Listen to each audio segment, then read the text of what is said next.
नमस्ते, मैं डॉक्टर शुभी पाटिल सेहत हॉस्पिटल बुरहानपुर से गायनेकोलॉजिस्ट एंड आईवीएफ कंसल्टेंट हूँ। प्रेगनेंसी में चौथे पांचवें महीने में बच्चेदानी के मुंह पे टाका क्यों लगाया जाता है, किस वजह से लगाया जाता है, क्या इसका कोई ऑल्टरनेटिव ट्रीटमेंट भी है, क्या टाका लगाने के दौरान या टाका लगाने के बाद हमको कुछ परेशानी तो नहीं होगी, क्या टाका लगाने से हमारी डिलीवरी में कुछ दिक्कत आएगी।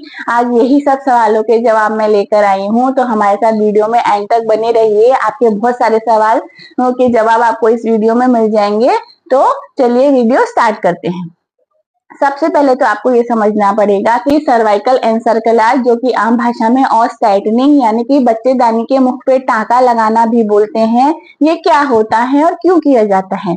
देखिए, आपका जो यूट्रस है एक बैलून की शेप का होता है। जब उसके अंदर गर्भ पलता है तो धीरे धीरे वो स्ट्रेच होता है और बैलून की शेप का हो जाता है। तो जैसे जैसे आप बैलून में हवा भरते हैं तो उसका जो नीचे का मुंह रहता है उसमें से हवा ना निकल जाए, इसके लिए आप वहां पे रबर बैंड या धागा बांध देते हैं। उसी प्रकार यदि जब जैसे जैसे गर्भ बढ़ता है और बच्चेदानी का साइज इंक्रीज होता है और यदि किसी कारण से हमें ऐसा लगता है कि बच्चेदानी के मुंह की लंबाई छोटी है या बच्चेदानी का मुंह खुल रहा है, तो हम भी उसमें एक धागा बांध देते हैं, जिस कारण से वो उसका प्रेशर काफी देर तक संभाल सके और आपकी डिलीवरी समय से पहले ना हो। तो अब सवाल ये उठता है कि सर्वाइकल एनसेफेलाइटिस की जरूरत किन पेशेंट्स को पड़ती है। क्या हर पेशेंट में ही ये प्रोसीजर किया जाता है? बिल्कुल नहीं, ये कुछ चुनिंदा पेशेंट्स में ये प्रोसीजर किया जाता है। इसमें सबसे पहले कंडीशन होती है कि यदि आपका पहले अगर कुछ प्रीटर्म डिलीवरी यानी कि समय से पहले डिलीवरी की हिस्ट्री है, आपके पहले कुछ बेबी समय से पहले हो गए हैं, तो प्रिकॉशन के लिए आपको नेक्स्ट प्रेगनेंसी में टाका लगाए जाते हैं, जिससे आपकी डिलीवरी थोड़ी सी टाइम के लिए टल जाए। और यदि आपकी पहली डिलीवरी 7वें 8वें महीने में हुई है तो ये डिलीवरी 9वें महीने में हो। सेकेंड कंडीशन ऐसी रहती है, यदि आपके गर्भ में एक से ज्यादा बच्चे हैं तो जाहिर सी बात है आपकी यूट्रस का साइज जरूरत से ज्यादा बढ़ेगा, उससे बच्चेदानी के मुंह पे प्रेशर बनेगा। तो उस समय भी अगर हमको ऐसा लगता है कि हाँ इसको टाका लगाने की जरूरत है तो टाका लगाया जाता है। पर हर मल्टीपल प्रेगनेंसी यानी कि हर जुड़वा बच्चों में टाका लगाया जाता है ये भी जरूरी नहीं है। आपके डॉक्टर्स पे डिपेंड करता है, वो आपको पर्सनली असेस करते हैं, एग्जामिन करते हैं, उसके बाद में ही बताते हैं। हर पेशेंट को नहीं लगता है, पर कुछ कुछ पेशेंट्स में ये मल्टीपल प्रेगनेंसी में टाका लगाना पड़ सकता है। कई बार ऐसा होता है कि जो सोनोग्राफी करते हैं तो उसमें जो सर्वाइकल लेंथ यानी कि बच्चेदानी की मुंह की लंबाई 3 सेंटीमीटर के ऊपर होनी चाहिए। यदि वो 2.5 सेंटीमीटर के अंदर आती है तो भी इसे शॉर्ट सर्विक्स कहा जाता है और उस कंडीशन में भी टाका लगाया जाता है, क्योंकि हमें खतरा रहता है कि हमारा आगे जाके हो सकता है कि हमको प्रीटर्म डिलीवरी के चांसेस हो और हमारी डिलीवरी जल्दी हो जाए। बट हर किसी को टाका लगेगा शॉर्ट सर्विक्स में, ये जरूरी नहीं है। सोनोग्राफी में अगर आपकी सर्विक्स की लंबाई कम आती है उसके बाद भी हम आपका पर वेजाइनल एग्जामिनेशन करते हैं और यदि हमें लगता है कि आपका सर्विक्स एडिक्वेट है, हार्ड है, उस पर प्रेशर नहीं पड़ रहा है, तो हम स्टिच नहीं लगाते हैं।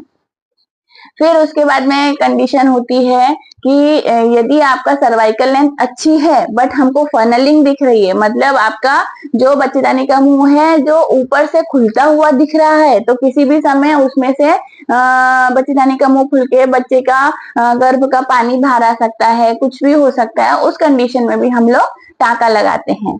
तो ये सब जो कंडीशंस हो गई, ये सब कंडीशंस में टाका लगाया जाता है। और आपका सोनोग्राफी देखने के बाद भी पर्सनल एग्जामिनेशन किया जाता है। अगर पर्सनल एग्जामिनेशन में हमको लगता है कि हाँ इसको जरूरत है तो ही टाका लगाते हैं, नहीं तो टाका नहीं लगाते हैं। इसके बाद में क्वेश्चन है कि टाका कितने महीनों तक लगाया जा सकता है, क्या 7वें 8वें महीने में भी टाका लगा सकते हैं? नहीं, ये टाका जनरली 24 से 25 वीक्स के अंदर ही लगाया जाता है। 26 वीक्स के बाद टाका नहीं लगा सकते हैं, क्योंकि उसके बाद में टाका लगाने का कोई मतलब नहीं रहता है। अगर उसके बाद में भी टाका लगाया तो भी उसका कुछ इफेक्ट नहीं आएगा और डिलीवरी यदि आपकी जल्दी होनी होगी तो हो जाएगी। अब इसके बाद में क्वेश्चन ये उठता है कि क्या टाका लगाने के बाद 100% आपकी प्रेगनेंसी 9वें महीने तक जाएगी? तो ऐसा भी जरूरी नहीं है। जब हम टाका लगाते हैं तो हम पेशेंट को समझाते हैं कि हम टाका लगा रहे हैं, बट आपकी अगर बच्चेदानी बहुत ही ज्यादा कमजोर हुई तो उसमें टाका लगाने के बाद भी आपका ये टाका फेल हो सकता है और आपकी डिलीवरी हो सकती है जल्दी। क्योंकि अगर बच्चेदानी बहुत ज्यादा कमजोर होती है तो टाका लगाने के बाद में भी टाका एक साइड से रख जाता है और डिलीवरी हो जाती है। तो टाका लगाने के बाद में भी 100% गारंटी नहीं रहती है कि आपका 9वें महीने तक जाएगा। अगर जो डिलीवरी आपके 7वें महीने में होने वाली रहती है वो 8वें महीने तक जाती है, जो 8वें महीने में होने वाली रहती है वो 9वें महीने तक जाती है। बट कुछ कंडीशन में पूरे 9 महीने भी ले लेती है वो। तो जो कंडीशन जिस समय हमको लगता है कि हाँ इसको टाके की जरूरत है, हम उन पेशेंट्स को बोलते हैं। बट हम उनको ये भी बताते हैं कि टाका लगाना एक ऑप्शन है, बट अगर टाका लगाने के बाद में भी आपकी डिलीवरी जल्दी हो गई तो इसमें कोई कुछ नहीं कर सकता। अब क्वेश्चन ये उठता है कि क्या टाका लगाने के अलावा भी कोई ऑप्शन है? क्या इसको मेडिसिन से या कुछ इंजेक्शन से ठीक नहीं किया जा सकता? या फिर पेशेंट्स ये भी बोलते हैं मैडम हम इसको घर पे पूरा आराम कराएंगे, आप तो टाका मत लगाइए, आप उसको मेडिसिन दे दीजिए।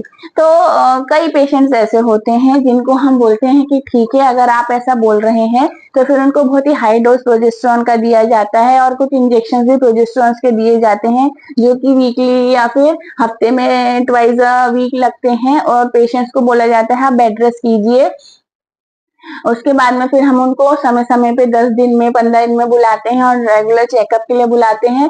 और अगर हमें ऐसा लगता है कि मेडिसिन वर्क कर रही हैं तो फिर हम टाका नहीं लगाते हैं। अब जो मिथ्स हैं टाके को लेकर वो ये कि मैडम अगर आपने टाका लगा लिया तो डिलीवरी कैसे होगी, बच्चा बाहर कैसे आएगा 9वें महीने में।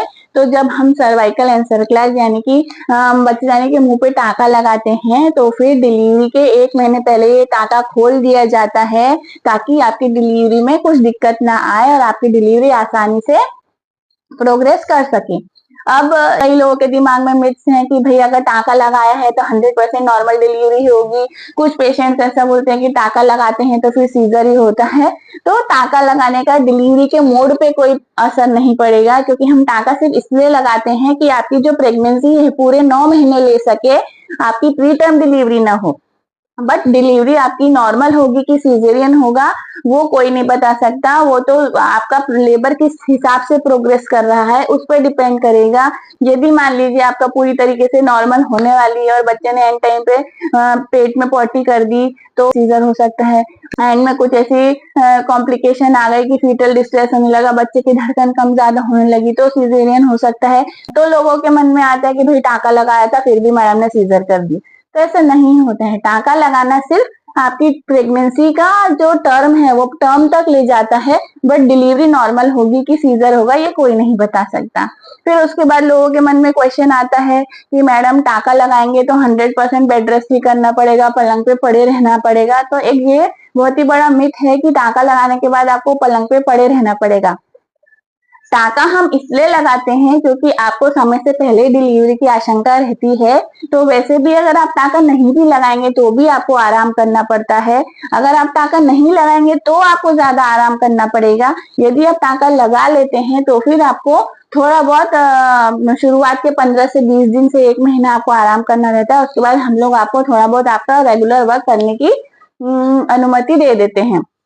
तो टाका लगाने के बाद में आप थोड़ा बहुत अपना काम कर सकते हैं, बट आपने टाका नहीं लगाया तो आपको ज्यादा आराम करने की जरूरत है। टाका लगाने की वजह से आपको आराम करना पड़ेगा ऐसा नहीं है। टाका लगाया ही इसलिए है कि आपके बच्चेदानी कमजोर है इसलिए आपको आराम करना पड़ता है। अब इसके बाद में पेशेंट्स क्वेश्चन पूछते हैं कि मैडम टाका लगाने में बहुत दर्द होगा क्या, उसके बाद में टाका चुभेगा क्या हमको? तो देखिए टाका जब लगाते हैं तो आपको जनरल एनेस्थीसिया में लगाया जाता है या फिर लोकल एनेस्थीसिया में लगाया जाता है। तो आपको बिल्कुल ये पेन फ्री कंडीशन होती है। आपको ना लगाते समय आपको दर्द होगा, ना लगाने के बाद में आपको पता चलेगा कि टाका लगाया गया है। कई बार तो पेशेंट और उसके अटेंडर हमसे पूछते हैं कि मैडम हमको दिखाओ आपने कहाँ टाका लगाया है। तो क्या ये पॉसिबल है, कैसे बताएंगे हमने अंदरूनी टाका लगाया? तो मतलब कहने का मतलब ये है कि वो आपको फील ही नहीं होगा कि आपको टाका लगा है। तो डरने की इसमें कोई बात नहीं है, आपको पूरा बेहोश करके टाका लगाया जाता है। तो इसमें आपको कोई परेशानी नहीं होगी, कोई दिक्कत नहीं होगी। अब टाका लगाने के बाद में आपको क्या क्या कॉम्प्लिकेशंस हो सकते हैं? तो टाका लगाने के बाद में आपको हो सकता है कि आपको कुछ दिन तक वेजाइनल ब्लीडिंग हो सकती है। तो घबराइए मत, टाका लगता है तो ये नॉर्मल है, आपको ब्लीडिंग हो सकती है। फिर टाका लगाने के बाद थोड़ा सा व्हाइट डिस्चार्ज आपको बढ़ सकता है तो ये भी नॉर्मल है। फिर कॉम्प्लिकेशन जैसा मैंने बताया कि टाका लगाने के बाद में भी टाका फेल हो सकता है और आपकी डिलीवरी जल्दी हो सकती है। अब टाका लगाने के बाद में आपको क्या क्या प्रिकॉशंस लेने चाहिए। देखिए, टाका लगाने के बाद में आपको रेस्ट तो करना है, उसके बाद में आपको आपके खाने पीने का ध्यान रखना है, झुकने का वजन का काम नहीं करना है और आपको रिलेशंस अवॉइड करने हैं। रिलेशंस अवॉइड इसलिए करने हैं, टाका लगा है इसलिए रिलेशंस अवॉइड करने, ऐसा नहीं है, क्योंकि आपकी बच्चेदानी का मुंह कमजोर है तो भी अगर आपके बच्चेदानी के मुंह को धक्का लगेगा तो उसके खुलने के चांसेस होते हैं। और जो समाइनल फ्लूइड रहता है उसमें प्रोस्टाग्लैंडिन्स होते हैं, तो उससे आपको अर्ली कॉन्ट्रैक्शंस हो सकते हैं और आपकी जो पहले प्रोबेबिलिटी प्रीमेच्योर डिलीवरी की थी तो उसके चांसेस कई गुना ज्यादा बढ़ जाते हैं, इसलिए रिलेशंस अवॉइड करने का बोलते हैं। तो ये सब कुछ चीजें हैं जो टाका लगाने के बाद आपको अवॉइड करनी चाहिए। अब कुछ कंडीशंस ऐसी होती हैं जिसमें टाका बिल्कुल नहीं लगाया जा सकता। तो कई पेशेंट्स ऐसे होते हैं जो बोलते हैं मैडम आप तो टाका लगा दो, हमें डर है कि हमारी जल्दी डिलीवरी हो जाएगी, बट कुछ कंडीशंस ऐसी होती है जिसमें टाका नहीं लगाया जा सकता। जैसे कि यदि आपको कंप्लीट प्लेसेंटा प्रीविया है या फिर आपको वजाइनल ब्लीडिंग हो रही है और आपकी ब्लीडिंग रुक नहीं रही है, आपको रेगुलरली वजाइनल ब्लीडिंग होती है प्रेगनेंसी के दौरान, तो उस समय भी टाका नहीं लगाया जा सकता। यदि आपको ट्रू लेबर पेन्स आने लगे हैं, मतलब आपका जो कॉन्ट्रेक्शंस है वो आ रहे हैं, मेडिसिन इंजेक्शन बोतल लगाने के बाद में भी आपके कॉन्ट्रेक्शंस नहीं रुक रहे हैं, तो टाका लगाने से कोई मतलब नहीं है, क्योंकि आपकी डिलीवरी हो ही जाएगी, क्योंकि आपको ट्रू लेबर पेन स्टार्ट हो गए हैं। फिर उसके बाद में कंडीशन आती है कि यदि आपका और बहुत ज्यादा खुल गया है और उसमें से बैग ऑफ मेम्ब्रेन यानी कि जो आपकी पानी की थैली की जो मेम्ब्रेन है वो बाहर दिखने लगी है, वो बल्ज आउट होने लगी है, तो फिर भी टाका नहीं लगाया जा सकता। अब एक क्वेश्चन ये उठता है कि मैडम हमें पिछली डिलीवरी में टाका लगा था बट उसके बाद भी हमारी डिलीवरी जल्दी हो गई थी, तो अब इस बार हम टाका लगा रहे हैं, तो आप क्या गारंटी देते हैं कि आप पूरे 9 महीने तक जाएगी।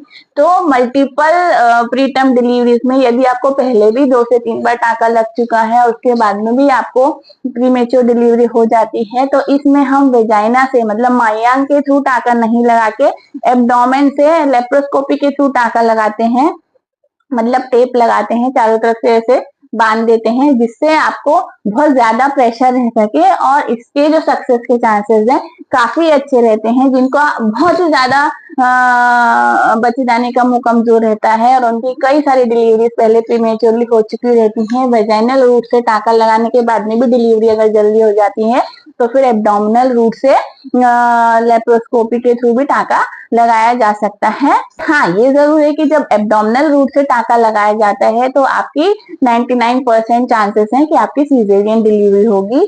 तो आशा करती हूँ आपको इस वीडियो से काफी सारे क्वेश्चंस के आंसर मिल गए होंगे।